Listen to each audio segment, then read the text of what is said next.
ते म्हणतात की आमची बरोबरी तुमच्या 7 पिढ्याही करू शकत नाही.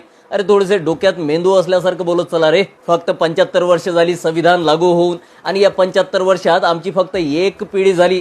आता फक्त दुसरी पिढी चालू आहे आणि आताच तुम्हाला आमचं आरक्षण डोळ्यात खुपायला लागलं. आणि याचं कारण काय तर आम्ही एका पिढीतच तुमच्या पुढे निघत चाललोय. म्हणता शिक्षणासाठी आरक्षण पाहिजे तर आताही तुम्हाला प्रवेश मिळूच राहिले. तुम्हाला प्रवेश मिळण्याबाबत अडचण नाही, तुम्हाला अडचण आहे की तुम्हाला फीज जास्त भरावी लागू राहिली, म्हणजे पैशांची अडचण आहे. जर तुम्हाला पैशांची अडचण असेल तर तुम्ही बरोबरीच्या गोष्टी कुठल्या करता. म्हणता की सरकारी नोकरीत आम्हाला जास्त मार्क्स असून सुद्धा घेतलं जात नाही आणि कमी मार्क्सवाले आरक्षणाच्या आधारावर सरकारी नोकरी मिळवितात. अरे पण 7 पिढ्यांच्या बरोबरीच्या गोष्टी करणाऱ्यांनो तुम्हाला सरकारी नोकरी हवीच कशाला.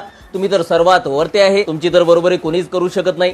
तरी सुद्धा तुम्हाला सरकारी नोकरी हवी असेल तर मग तुम्हाला आमची बरोबरी करायची आहे. आम्हाला तुमची बरोबरी करण्याची गरज नाही. आम्ही तुमच्या आरक्षणाच्या मदत आलो नाही, उलट आम्ही तुम्हाला पाठिंबाच दिला. मात्र तरी सुद्धा तुमच्यापैकी काही असे नालायकपणाच्या गोष्टी करत असतील, तोंड चाटत असतील तर मग त्यांना प्रतिउत्तर आम्ही देऊच. म्हणून तुम्ही 7 पिढ्यांच्या बरोबरीची गोष्ट तर करूच नका. आमच्या एका पिढीने जे प्रगती केली, जेवढे पुढे गेले त्यांचीच बरोबरी करा पहिल्यांदा.